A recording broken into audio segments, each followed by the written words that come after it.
Great. Welcome and thank you for joining us. My name is Dirk Tillotson, and I'll be your host today on Desegregate the Internet, Access Granted. We have an incredible show in front of us with some incredible guests, but the number one guest here is you, because we need you to be part of this army fighting to desegregate the Internet. We need your help. 12 million children need your help, and this show will help break down how we can all work together to end America's digital apartheid. We have some incredible national digital inclusion activists here with us. Amy Huffman from the National Digital Inclusion Alliance and John Windhausen Jr. of the Schools, Health and Libraries and Broadband Coalition, or Shelby as you'll hear it called. And we'll be picking up today where the last podcast, Access Denied, left off. W.E.B. Du Bois famously wrote that the problem of the 20th century is the color line. Well, the problem of the 21st century is the access line. It's broadband. And we're going to be taking on digital redlining in our next show, but just looking at the outcomes. When we look at the digital haves, the digital have-nots, the have-nots tend to be lower income, Black, brown, historically disenfranchised. And we know who the haves are. We need to desegregate the internet now and end this separate and unequal system. You have already made a difference. The pressure you got on one of the largest internet providers got them to change their national policies and drop all the preconditions to sign up. 40,000 of you signed our petition, including Arnie Dumpkin and Jeb Bush, and 163,000 of you watched the last show. That's the pressure we need to make this work for every family. You helped create the pressure that opened the door, and now we need to kick the door down and create real change. It's time to desegregate the internet and provide every family an equal on-ramp to opportunity. It's absolutely doable. It's a matter of will and investment. For a fraction of what we spent in Afghanistan or on the annual military budget, we could guarantee every family a digital future. And can you bring up the graphic, Josh, around how we were doing before when COVID hit? COVID did not create this digital divide, but it ruthlessly exposed it. Of the 50 million students in public school, 15 to 16 million of them were not adequately able to access school during COVID. And it hasn't gotten much better now. A recent Forums article that Amy Huffman, one of our guests, was quoted in, talked to Dr. Dennis Kimbrough from Clark Atlanta University. He said, right now, we have 12 million kids with no broadband, of which 2 million are Black.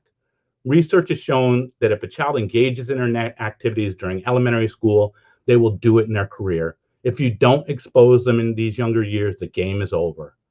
Well, the game's pretty much over for a lot of our kids right now, unless we change the game for them. And it's absolutely changeable. Can you bring up the next slide, Josh, which I think really shows us the human cost of what we're talking about when we talk about this. It's time to desegregate the internet. This is shameful in the richest country in the history of the world, in California, the richest state in the richest country in the history of the world, that we have little girls, little babies doing their homework on a curb at a Taco Bell, that a girl is sent to juvenile detention because she wasn't able to access the internet, that foster care agencies are calling families because they're not signing on enough. And let's be clear who these kids are. These are not kids in Beverly Hills sitting on a curbside in Taco Bell. It's pretty clear who the children that are being excluded are, who's being in and who's out. It's time to desegregate the internet. We're the richest country in the history of the world, and we can't get kids to school. Well, we've chosen not to. We need to establish a new basic lifeline for what it means to be an American, and that means access to broadband and real access. Can we bring up the next graphic, Josh? We can absolutely do this. We can create one nation under broadband with liberty and equity for all. But right now, when you look at the maps, Most areas do not have median broadband speeds being used. You look at the country, we have not created an equitable broadband map. And many of the solutions that arose during COVID were temporary ones. We have a historic opportunity right now to actually invest in our communities, to guarantee every family that needs it access, and to create a more durable, robust, and equitable broadband infrastructure that leaves no family behind. So please join us. There's 12 million children that need you. And the people that I really want to invite into this conversation, who have been doing this much longer than I have, and I think can really shed some light on where we've been, where we're going, and really how you can get involved. I want to invite our guests into this. John Windhausen Jr., he founded the Shelby Coalition in 2009 with the support of the Bill and Melinda Gates Foundation. As executive director, he spearheaded the membership and growth and shaped its broadband policy recommendations. He served as president of the Association of Local Telecom Services, spent 9 years on the Hill, and started his career as staff attorney at the FCC. In his role as senior counsel to the Senate Commerce Committee, John was a principal staff person responsible for drafting the Telecoms Act of 1996 and served as chief legal advisor on telecom issues to Senator Fritz Holling and Daniel Inouye. John has authored several papers documenting the benefits of broadband. His EduCause white paper, A Blueprint for Big Broadband, that's a twin tongue twister, resulted in the creation of the Broadband Technologies Opportunity Program. In 2012, John was named the Community Broadband Hero of the Year by the National Association of Telecoms Officers and Advisors.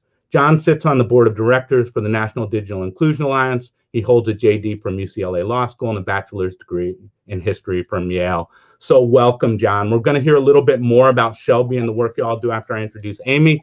But thank you for being here and thank you for your work. I went to Berkeley Law, so I know we all can't be Bears. Some of you got to be Bruins, but that's fine too. We are welcome here as well. At least we didn't go to Stanford. And Amy, welcome. Amy's she's a policy director for NDIA. She's a public servant, system thinker, innovative policy expert, and a storyteller with a passion for closing the digital divide and ensuring all Americans can thrive in the 21st century's digital world. Amy studied and worked in the digital inclusion field for 10 years. Prior to joining NDIA, Amy served as the state of North Carolina's first digital inclusion and policy manager for the broadband infrastructure. Amy's interest in technology spans beyond broadband. For several years, she was a freelance writer and consultant, contributing to tech-focused publications where she covered North Carolina's startup ecosystem and startups, people and organizations that contribute to it. Amy holds a master's degree in public administration and a bachelor's in political science from UNC Chapel Hill. So thank you all so much for being here. Amy, I'd love to start with you. If you can, tell us a little bit about NDIA, where you all fit into this, and tell us about how we can desegregate the internet. Thank you, Dirk. It's really a pleasure and an honor to be here and here with my friend John, who's been at this for so long and doing such great work in the field. It's such an honor to be with you, John. NDIA, we are the National Digital Inclusion Alliance, and we got started about 7 years ago because there wasn't an organization that represented the people and the boots on the ground doing digital inclusion work across the country. And so today we have over 600 affiliates in over 44 states. And we do a mix of things. So we represent those affiliates who do the digital inclusion work on the ground through a mix of practitioner support, technical assistance, sharing best practices, through policy and advocacy. So we take what we hear from our affiliates on the ground and what they need and take those to policymakers at the federal level and soon the state and local level as well. We do awareness. We created the terms through our community and with input from our community, digital inclusion, digital equity, and we do awareness around the need for solutions to solve the digital divide. And then we also have some data and research expertise in-house that we do to push forward the thought leadership and the thinking around how to close the digital divide. We believe that the solutions to closing the digital divide and desegregating the internet are inherently local, that communities are best equipped to close the digital divide in their communities because they know what the needs are. And they also know what the assets are in their community. They know, which often are humans, right? They are the people on the ground, the trusted folks who John will talk about in a minute at these community anchor institutions, the schools, the libraries, the healthcare organizations, who are the trusted resources on the ground that can help point folks to solutions for closing the digital divide. And I'll stop there. I'm really excited to be in this conversation today. Great, John. Well, I think you got queued up there about the role that Shelby plays. And I also saw some amazing stats that you shared with us that I think we'll share out eventually about really the role of anchor institutions that I don't think most people are aware of. So I'd love to hear about Shelby some and the role, how you guys are working to desegregate the internet. Well, thanks, Dirk. It's a great pleasure to be here with you and with Amy. She's been an all-star working on this at the state level and now at NDIA. It's just fabulous to work with the both of you. You're right, both of you. The Shelby Coalition has been really focused on trying to maximize the impact of the community anchor institutions in promoting broadband for everybody. So our coalition was started about 12 years ago, and we really were trying to focus on the fact that schools and libraries and healthcare providers are trying to solve the digital divide through these institutions because they're locally based institutions, but they were often left out of the broadband policymaking rules and regulations. So we started because we thought, well, hey, we need to give voice to the critical role that these anchor institutions can play in promoting broadband. And our philosophy is that we need to be deploying broadband not just to the anchor institutions, but through the anchor institutions as a way to reach the residential population around them. So we've articulated this to and through philosophy. And we operate primarily at the federal level. I mean, Amy is absolutely right, and Dirk, you're right, that most of this work is done at the local level, but they need federal resources. Most of these local institutions don't have the funding in order to make this happen and to address the needs. So we've been pretty successful in the last few months in getting Congress to adopt two important programs that we're going to talk about on this show, which is enormously helpful. But kind of framing this in one other way, we need to recognize that nationwide, about 30% of homes don't subscribe to broadband today.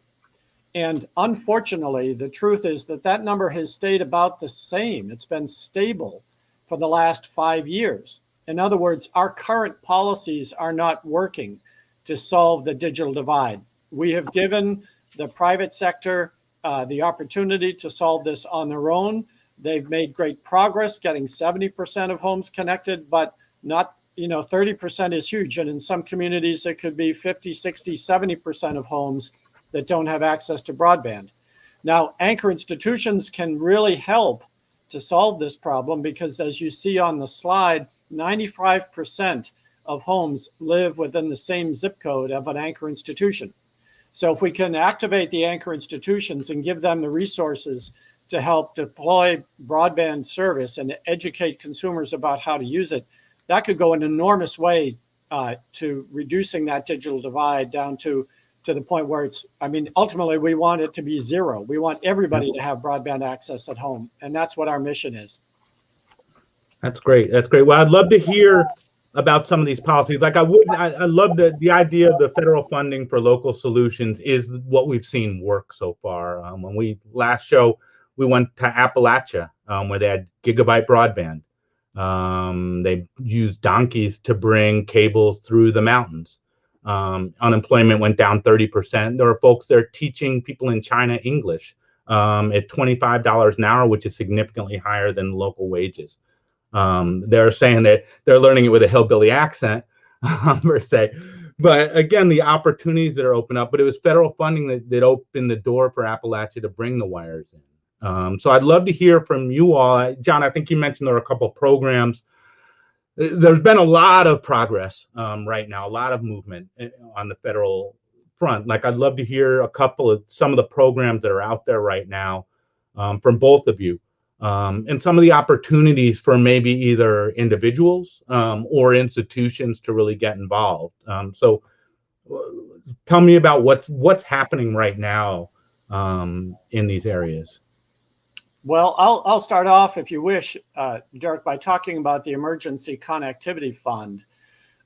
So this was a program that Congress appropriated $7 billion for in March of this year. And the idea is this money is going through the E-rate program, which is a longstanding and successful program to get telecom services and broadband services to the schools and libraries. And that's been working for about 25 years. But the traditional E-rate program was restricted to providing service on the school or library campus, not to the home. Mm-hmm. The change that Congress introduced in March of this year was to explicitly allocate the $7 billion to go off campus and to extend the service from the school or library to the home so that we can help to address this homework gap where Mm-hmm. students, are given assignments at school to do research online, and then they go home and they don't have any internet. So how can they do their homework? Well, they have to go to some other location, to the McDonald's or the Starbucks or someplace where there's a Wi-Fi signal. Well, that's not fair. That's disadvantaging. That's really discriminating against those students that don't have internet at home. So this $7 billion program, it's called the Emergency Connectivity Fund, or ECF. That money was appropriated to the FCC. The FCC then adopted the rules to distribute that funding over the summer. And it opened an application window for schools and libraries to apply for this funding by August 13th. So just a couple of weeks ago, that first round of application window closed. Mm-hmm. And we've been talking to a lot of schools and libraries to find out how they, the projects that they're looking to fund. And it's really fascinating. A lot of the money is going for hotspots, Mm-hmm. which, sometimes, a lot of times they work, sometimes they don't work. So that shouldn't be the only solution. But when you look in the aggregate, a lot of money went to hotspots because that can be sort of a quick and dirty way to get, basic broadband over a wireless signal. Yeah. And another big component of that money is going to fund devices, the laptops and the tablets that students can use and get from their school or library because a lot of them don't have computers at home. So, it's not good enough to have an internet connection if you don't have a computer. So this program is really well designed to address both the connectivity and the device. And in fact, what's really wonderful about this program is that it funds 100% of the cost of both the broadband connection and the device, up to $400. So, a lot of schools and libraries, we don't know how many yet because the FCC hasn't released the information, but we think this could be quite significant for families that they will, assuming these applications are approved in the next month or two by the FCC, the schools and libraries are going to have a lot of devices and wherewithal to help connect families. So then families can go to your school, go to your library, and have the school basically pay for your internet connection and pay for you to get or buy you a device that you can then use to access the internet to do your homework, and not just homework, but telehealth needs, informational needs, research needs. You can do anything. There aren't any restrictions on what you can use that computer and internet for, but it's going through the schools and the libraries. And it's because they're local institutions, as Amy said, they're trusted, right? They deal with parents, they deal with students, they know how to protect your privacy. So this is a really great program. But it's just getting started, and families need to know about this because they need to let their school or library know that they want to sign up for this service. Yeah, so if there's parents out there, or you work with parents and families, let them know. There are resources out there right now for families. There's a wealth of resources actually, and it requires really getting involved and signing up. And there's a bunch of resources in terms of getting signed up that you'll be able to find at Shelby's website or NDIA's, but there's really not an excuse for us to not get our families online with these programs out there. And I think there's another one I heard about, the emergency broadband benefit as well. I'd love to hear a little bit about that. That's more aimed at actually individual families, right? versus the institutions, the way I understand it. Yeah, that's correct. And I'll jump in. I think just real quick, I'd like to back up a step. I saw there are some questions in the chat or in the comments about what is the digital divide, and I apologize. I did just throw that term out there without really defining it. But the digital divide is basically the gap between those who have access to the internet and the technologies and tools and skills, and those who do not, right? And we see in the broadband world that there's kind of two big things that we talk about. So there's the access, right, to a person's home. So the literal pipes and wires that deliver the internet to a person's home, and that's internet access. And then there's other reasons why people might not have internet in their homes, right? And that's because it's too expensive. They don't have the skills to use it, or access to get the skills, right, to digital literacy or digital skills training, or they don't have a computer, right? And oftentimes the computers are pretty expensive. So if you don't have a computer, why would you pay for the internet in your home? And then there used to be this term that we heard called relevancy. So folks not understanding why the internet was important. I really believe that COVID has done away with that, right? Everyone understands why the internet's important, right?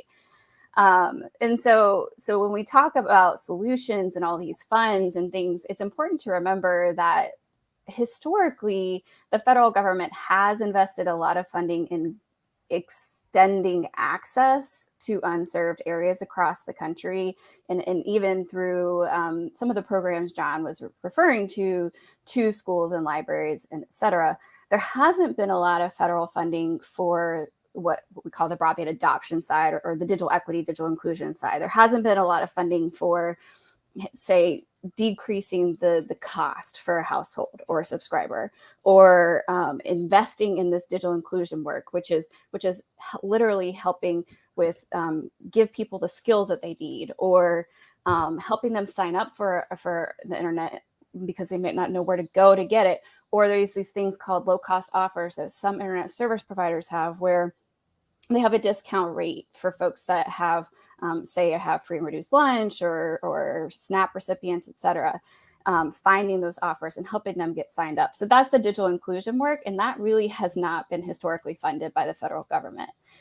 In response to COVID, we are seeing an influx of funds into areas to close the digital divide that we've never seen before, which is extremely exciting. And the emergency broadband benefit is one of those programs. So I apologize for the big, long-winded answer, but I thought that background was a little bit helpful for folks to see that this funding that for emergency broadband benefit is historic, right? It's exciting and it's really important. So the funding it was a $3.2 billion program allocated by Congress, and it was given to the Federal Communications Commission and their subsidiary, the Universal Service Administration Corporation, to manage. And it is a benefit program for individual households. So it's up to $50 a month off your internet bill, $75 if you live in a tribal area. And basically what you do is you go to the emergency broadband benefit site. There's a list of qualifications. So if you are on free and reduced lunch, or you have SNAP benefits, or you qualify for what was called the Lifeline program, and then a whole list of other qualifications, you may qualify for the program. And then if you do qualify for the program, there's application you go through, and then you work with a provider to apply that benefit to your internet bill for the duration of the program. Now, one big caveat about this program is that it's temporary. So it essentially, the funding is available until the pandemic is declared over, or the $3.2 billion runs out. However, there is additional funding in the, hopefully, fingers crossed, forthcoming infrastructure bill to continue the program. And so should we see that continuation, we would see this program last a lot longer. But right now, there's over 4 million households signed up for the program. So many families are benefiting from it already, which is wonderful. And then hopefully we'll continue to see those signups increase in the coming days and months. Do we have any idea of how many eligible families there are if we were guessing that would be eligible for this program?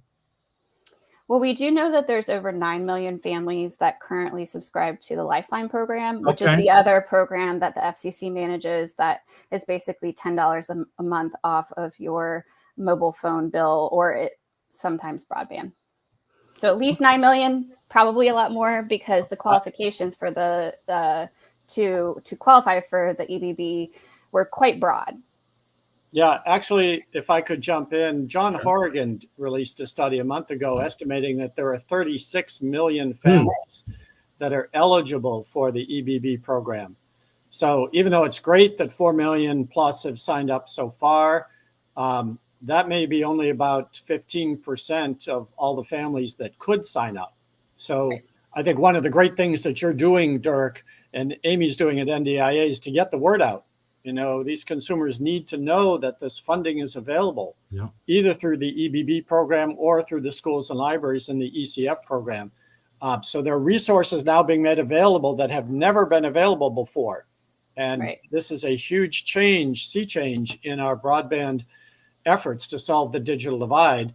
But now it's on us to try to make these programs work. And if we can make them work, if we can show the success, as Amy said, Congress is poised to give us more money to make these programs ongoing. And so we have a bit of a challenge now to try to make these programs as successful as possible and show that we're making progress. And then if we can do that, then Congress may award more funding for these programs going forward to make them more long-term. And so again, folks, if you're out there and you know someone stuck on a hotspot, or you know someone with no internet, a low-income student, an elderly person, there's a whole set of opportunities for folks to get basically free broadband through this. I know with Comcast here, it's basically like a 2-click thing where you make 2 clicks, they say, and it should set you up for that. So I really don't get stuck right now. You have this opportunity. If your child's going back to school right now and they don't have broadband, they don't have access, you have an opportunity most likely to get them access. And your schools can also do this. So if you're a PTA member, you're on an SSC, you should be pushing your schools to make sure that the schools are actually making sure that every kid has access to broadband that needs it. If only 15% of the eligible applicants are applying for this, we have a lot of work, and it's probably our most disenfranchised communities that are least likely to be involved in this. And I did just want to respond to something in the comment too. Like I did say hillbilly accents. That's actually what people from Kentucky described it as on our show. That's not something that I said myself. That's how they self-described in a joking manner the economic opportunities that were being brought to them in terms of teaching language to folks in other nations. So I'm sorry if that offended anyone, but that was actually what folks from there said is a kind of joke in that. So that's pretty amazing. So there are real opportunities out there, folks. Tell me, are there some resources out there? If folks are on here and they're kind of sitting home and you know their grandchild needs to get broadband, where would they go to get some help to understand their eligibility for some of these programs? Or if you're a community organization that wants to really help families sign up and make sure that everyone in the community has access, where should they be going right now? What are some resources out there for folks? So if your child is in school or your grandchild, then you should first probably talk to the school, as they probably have some resources for the students from the CARES Act and some other emergency connectivity fund, as John talked through. If you're not in school, then I'd encourage you to look at the Emergency Broadband Benefit Program as an option. I'm sure we can put the link in the chat, but there's a website that you can go to with a number or you can point people to call the number if they can't get online from their home or their mobile phone if they don't have one. There's also some other funding available through the American Rescue Plan Act. So if you're a community-based organization, then your city, state, and local governments have received funds from the federal government through the American Rescue Plan Act. And digital inclusion is an eligible expense. I'm actually from Appalachia, and I just saw that my home county, Watauga County in North Carolina, is using some of their American Rescue Plan Act funds to build out a fiber network in the community, which is Awesome. astounding and so exciting. Awesome. And I'm really, really thrilled to see that. And so that is one way communities can use that funding right now, while we're waiting for the infrastructure bill to pass. Because I'm just going to say it's going to pass. I'm going to speak this thing into existence. But there is funding available for that now. And in addition to building out fiber networks, American Rescue Plan Act dollars can be spent on digital inclusion. So teaching digital skills, helping create what we call digital navigator programs. So a digital navigator is someone who helps somebody walk through the different elements of getting online. So helping them, again, like we talked about earlier, find that low cost offer or find their service provider, find a device in the community, figure out where to go to get that hotspot for their school kid. And we see a number of those programs getting stood up across the country. And so these American Rescue Plan Act dollars can be spent on that. And again, these are dollars that your local governments already have, that were allocated through the American Rescue Plan Act. And we'll make sure I have some links to our website that break down some of these things. And so we'll put these in the chat as well. Yeah, the technical support piece and just is critical. Again, they did hand out a bunch of hotspots and computers to folks in Oakland. And a lot of our families really struggled to get online still. To being in a boat and you don't know how to use the paddle, it's hard to get around the ocean. And so I do think getting our own community members to be the ones that are often doing that technical support, that's what folks want. They often struggle to call Comcast and ask for help and get help that actually helps. So I think the third leg of the stool or the fourth leg of the stool has to be that, like, the local folks that are helping train, get people online and really get their skills up to where they can use this tool to its maximum. I don't know if you had thoughts around this stuff, John, as well. Well, in addition to the comments that you made and Amy made about contacting your schools and your local organizations, I would add the libraries in your community are much more technology savvy today than they were 10 years ago. I mean, they really realize through their investments in creating public access computers at the library that are almost always full and have waiting lists of people, at least during the pre-COVID era. And a lot of libraries learned through experience about how to set up hotspot lending programs. I know hotspots are not the long-term solution. They have certain limitations on their bandwidth and capability. But if you don't have anything, they can at least get you a connection. And the libraries now have more information. Now that we've gone through this ECF application process, they, even if they haven't applied for ECF themselves, they know how to help their consumers in their locations get access to this technology.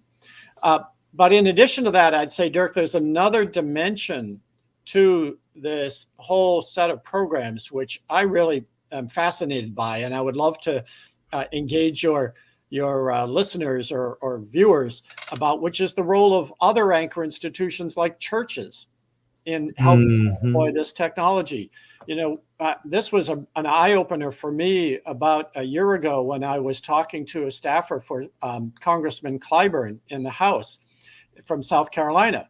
And he talked about how the ministers in South Carolina were looking to deploy computer labs in the basement of the churches.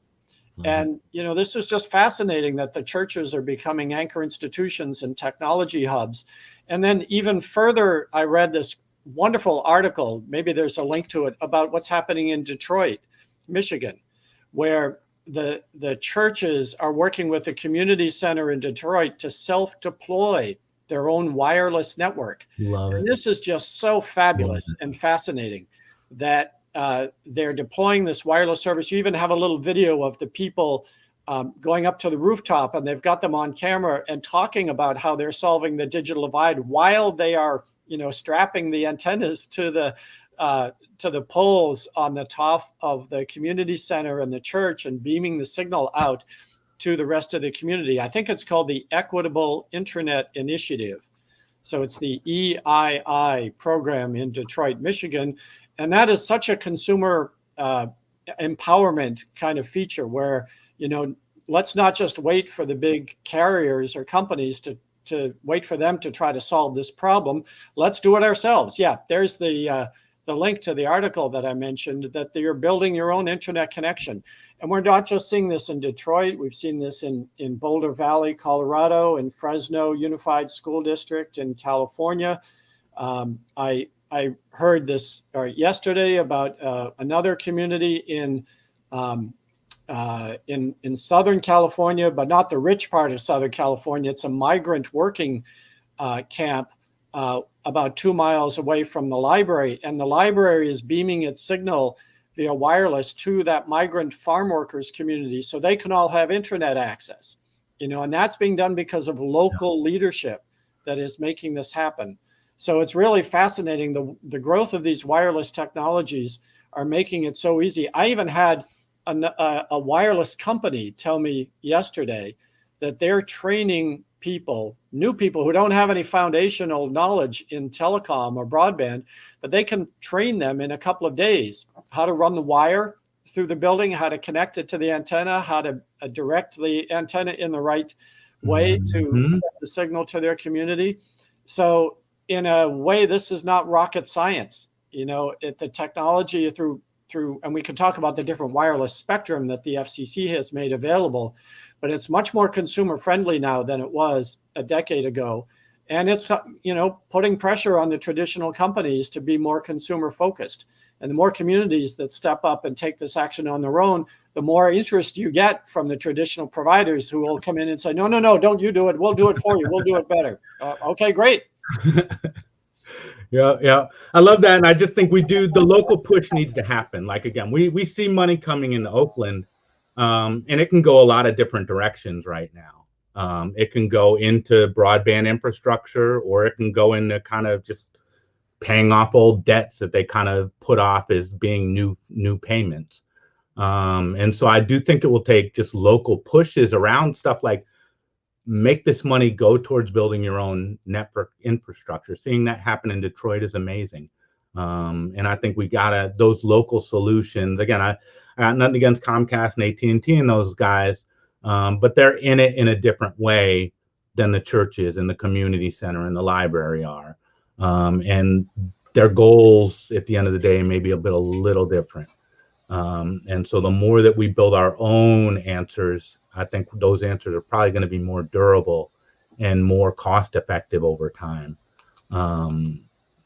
So I really appreciate, and I think we want to keep sharing the stories of success that are coming out here and share the models that folks are building for doing it in a way that really brings everyone online and really engages the community.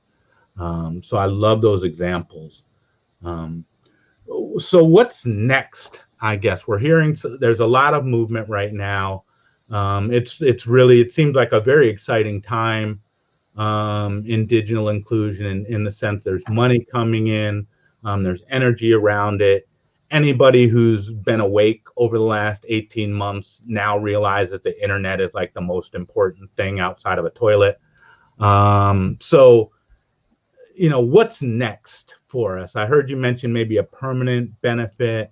I'd love to hear what's next, what's in the hopper a little bit right now with these bills. And really then what should folks be doing? How can the community push to desegregate the internet? Well, the one piece of what consumers can do, we've already mentioned, which is contact your school or library that applied for this ECF funding, because that program, that money should start rolling out this fall. And you need to get on that sign-up list at your school or library to make sure that you can get the broadband. But in addition to this, and Amy referred to this infrastructure legislation, this could be huge. And this is in the news recently. I think there was some progress on Capitol Hill today where Speaker Pelosi apparently negotiated some agreement with moderate House Democrats to try to bring this infrastructure bill to a House vote by the end of September, which is great because it's already passed the Senate. It is likely to pass the House if they can bring it to a vote. That bill would provide an additional well, even more than this, at least $65 billion for greater broadband investment. And so this is tremendous. You know, the EBB program was $3 billion. The ECF program was $7 billion. Now we're talking about the possibility of another $65 billion coming from Congress. And it's not just it's for deployment, about $42 billion for deployment, but then a lot of other money for extending the EBB program and for building middle mile facilities out to networks, and the Digital Equity Act, which, you know, I'm mentioning here, but NDIA really took the lead in putting this Digital Equity Act together. So I'll let Amy talk about that and take the credit for that. But that's huge, and this is all bundled together in this one bill. So we really need this infrastructure bill to pass.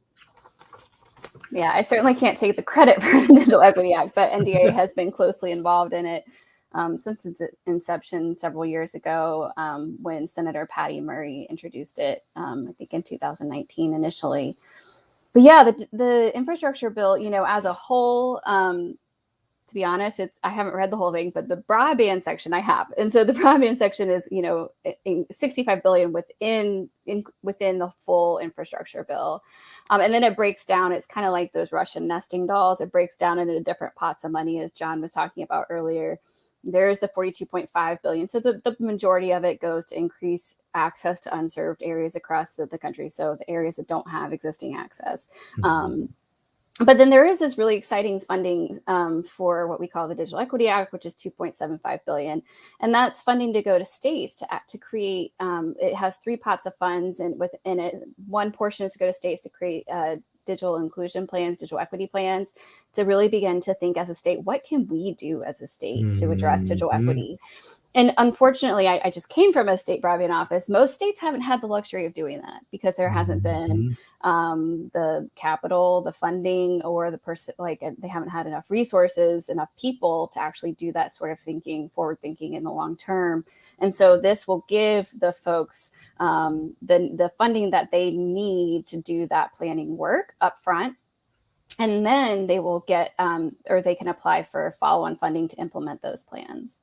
And in addition, there's another $1.25 billion set aside in that Digital Equity Act for community-based organizations to apply for funding through a competitive grant program to go ahead and get started on their digital inclusion programs, or to actually get funding for programs that have long been bootstrapped and fly-by-night,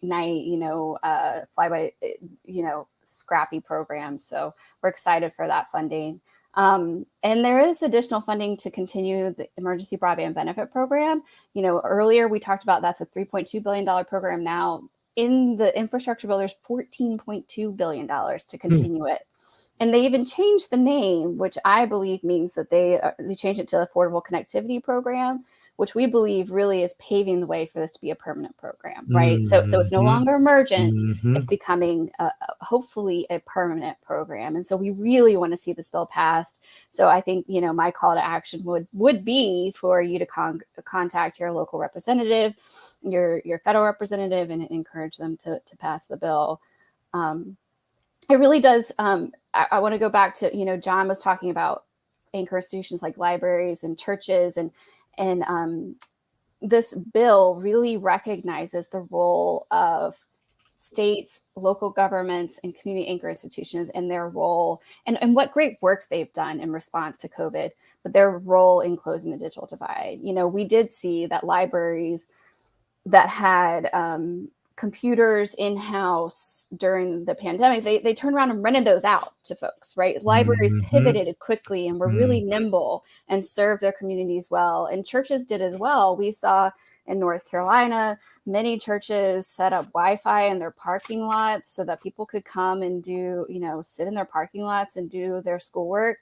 I know that happened across the country. And so these local solutions where people are really coming together to close the digital divide, I really believe is the path forward, and this federal funding recognizes that. And so that's why we're big.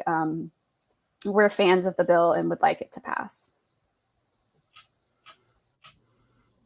And there's one other component, Dirk, if I could take the microphone back. And I know we're throwing a lot of programs at your viewers, so apologies for the alphabet soup, but there's another program that's being run by the U.S. Department of Commerce called the Connecting Minority Communities program. Now, this is a small budget program so far, but it's very much, since the show is all about desegregating the internet, this program is specifically geared for historically Black colleges and universities and other minority serving institutions.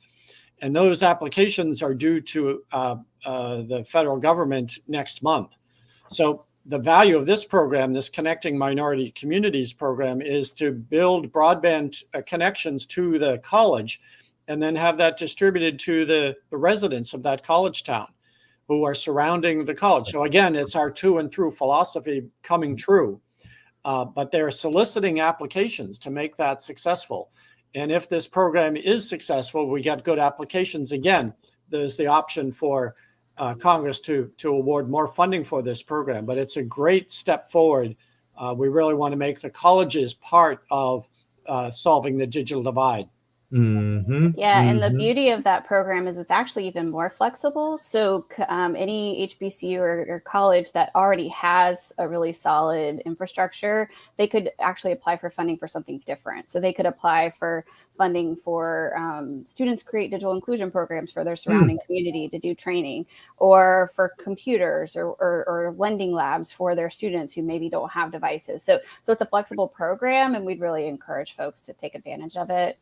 And then another, again, there's a lot out there. We're really excited about it. It is hard to navigate. But another program that's available now, and I'm going to flag for viewers because the application's September 1st, is a tribal connectivity program. So funding for tribes to extend access and digital inclusion in their communities.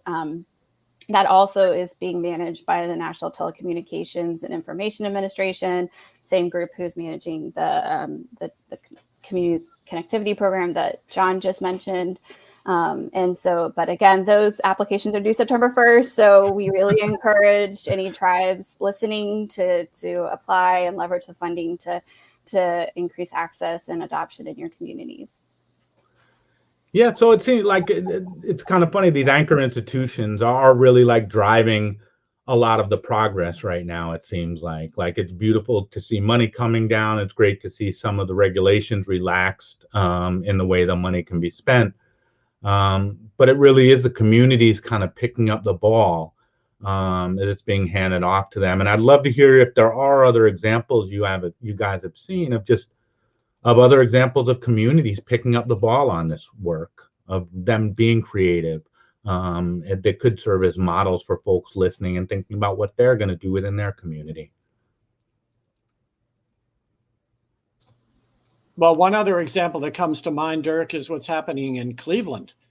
There's a project called Digital C in Cleveland. It's a nonprofit cooperative where they're using wireless services, again, to build off of the fiber. And of course, Cleveland has not been an economic powerhouse over the last decade. So they're trying to turn that around. But as we all know, the reports and evidence show that the more you have internet, the more vital your economy can be. And so Digital C is another great example of a nonprofit organization that's being very creative and very successful. I just heard about another example earlier today about in Arizona. The University of Arizona is investing in Phoenix to bring broadband to the schools and the libraries, and then out from those schools and libraries, extending service to the mobile homes out of the street. You know, this was a tragedy a few years ago when I was contacted by a group in Miami, and the foundation wanted, the school had really good internet, and across the street was a low-income housing area. And the foundation wanted to just bring the service from the school on one side of the street to the low-income consumers on the other side of the street, and the school refused to do it. Not because they didn't want to help solve the problem, but they were afraid they were going to lose their E-rate funding if they were to allow their signal to go to serve consumers. So what a tragedy that was, right? That was a failure of our government regulations getting in the way of a very simple technology solution. Well, now we're finding that you know, in this case, Arizona, the university is taking on that challenge, and they're doing it through the K through 12 school. and then they're tying it, they're getting broadband to the home, but then they're backhaul through the university's network. So it's a really kind of win-win for the university, the school, and the consumer. And these are the kinds of things that with the right leadership, I mean, Lev Gonek is a great leader in Arizona. That's why this is happening. But we need those local leaders and state-based leaders to step up and take advantage of these opportunities. Yeah, and I'd just add this. I even got a little overwhelmed just thinking about all the opportunity that's out there, right, for all this funding. But we really need local and state leaders. But if you're a community-based organization, or you're a parent at a school, or you're a teacher, the first thing that you can do is to find your friends.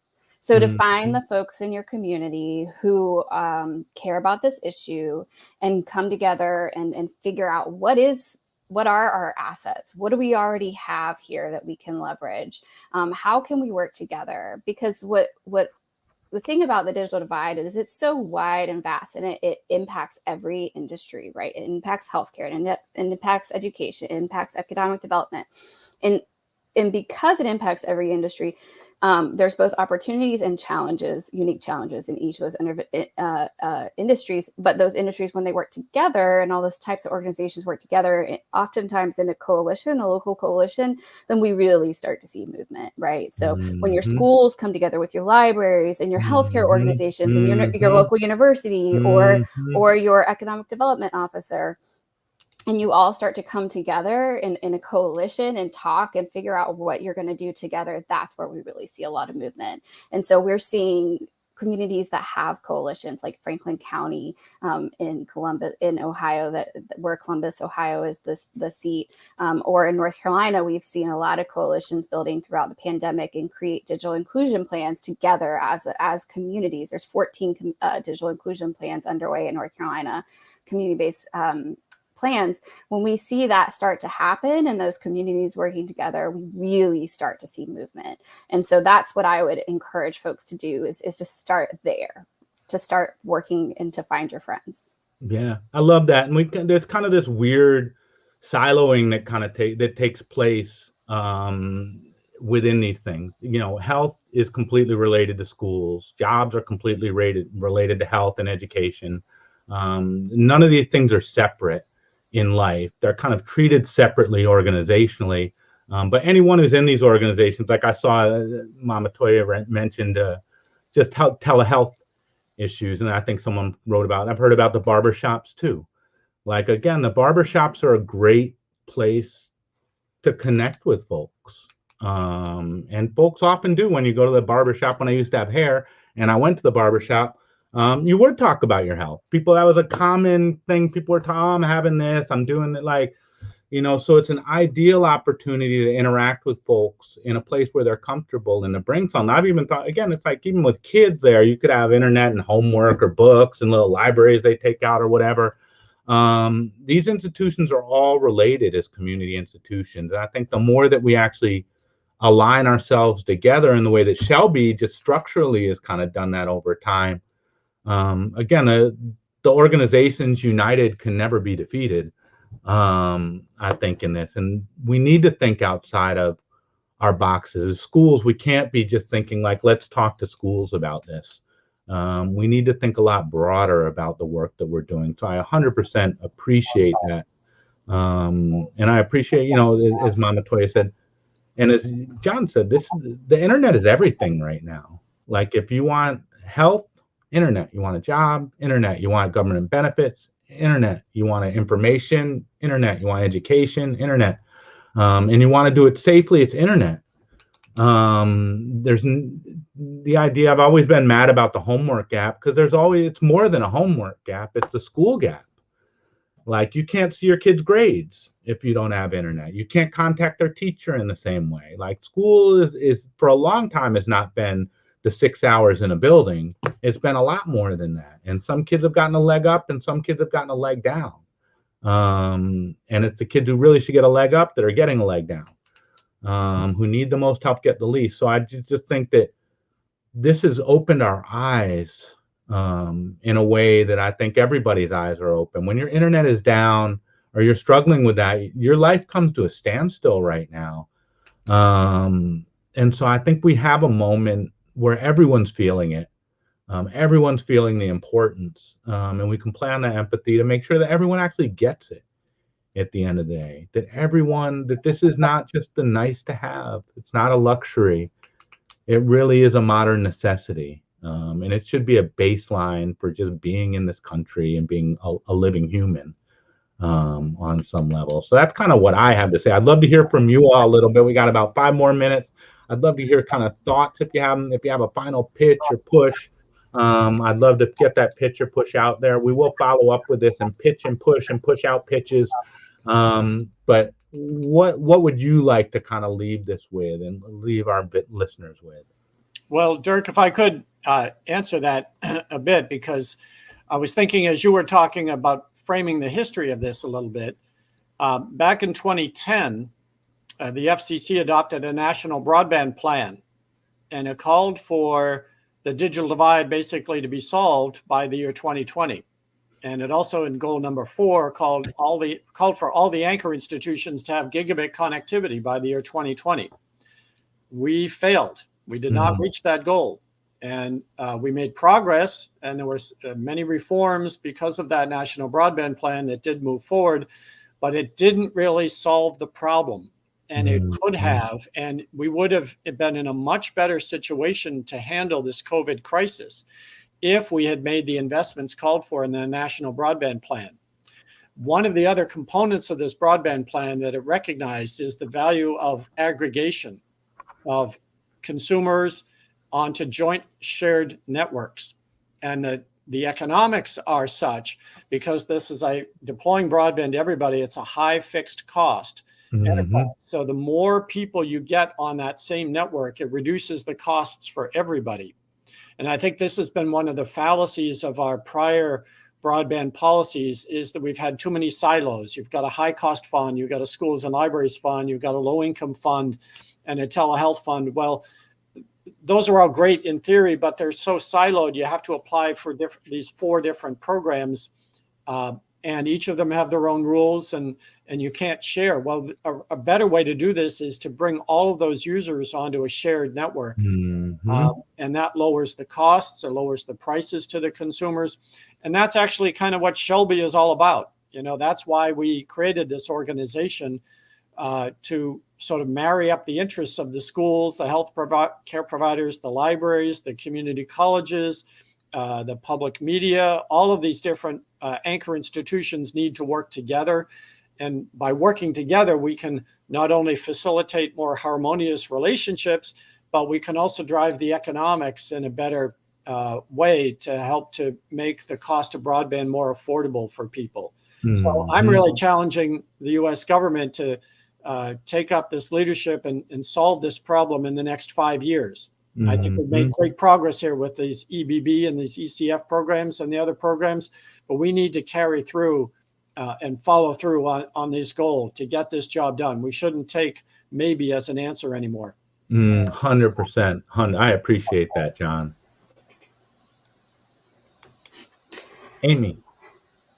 Yeah, I appreciate the history, John, and I think that's important framing for this conversation. And gosh, what a difference the last year and a half would have been if those goals that we set out in 2010 had been met.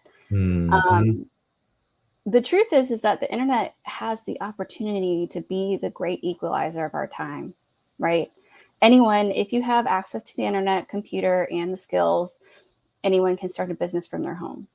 Anyone can get online and further their education and get additional skills that would get them, high-paying jobs. Anyone can talk to their friends and family, or have entertainment in their home. It is the great equalizer of our time, and yet it's been just another thing that's created more inequities and more, segregation, right, amongst us and between us. On the flip side, though, it is a problem that can be solved, right? Closing the digital divide, it's not ending world poverty. This is a problem that can be solved. It just takes extraordinary leadership and sustained leadership at the federal, state, and local level, it takes funding. We cannot stop now. The infrastructure bill is exciting.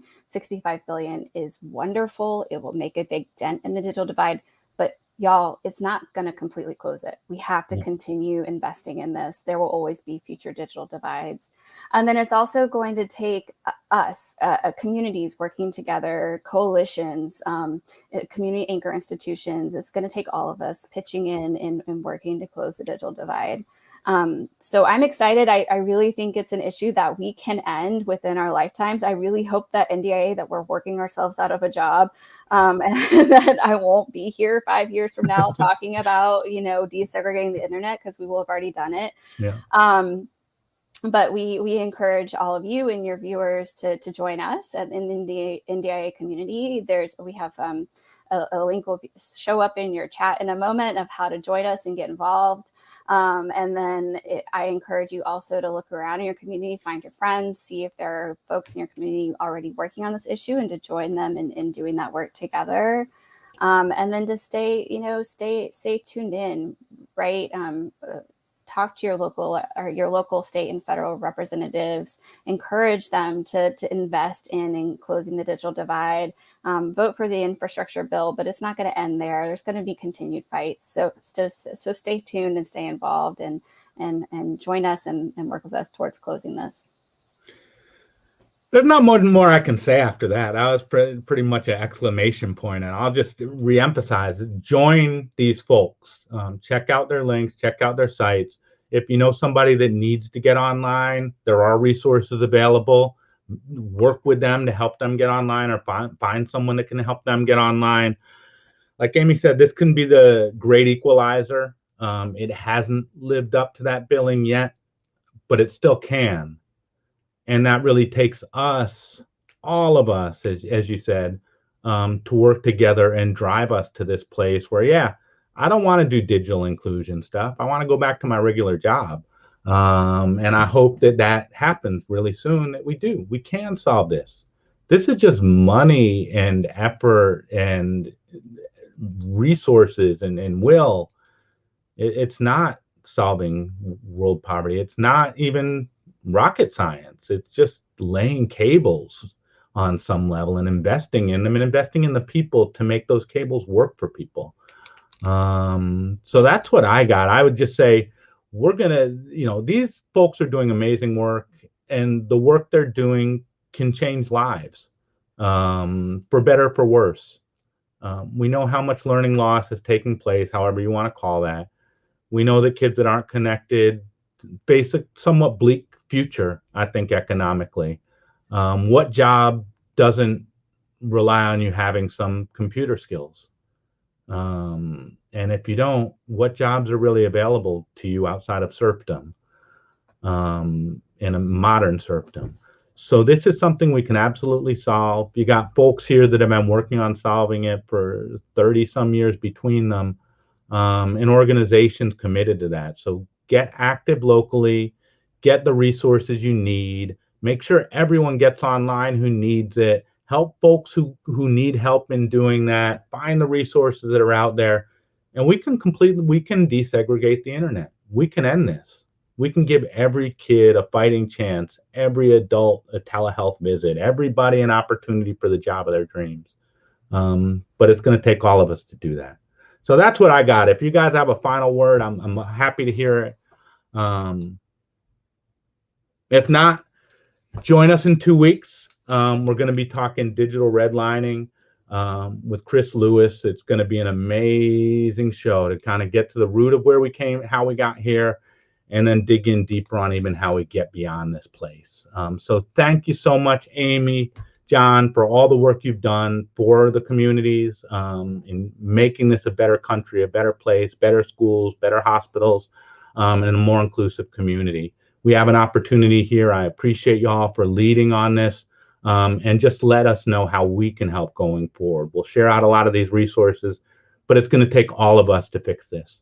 And I thank you all so much for being a part of this and just being a part of this fight for the decades or 2 decades you've been doing it.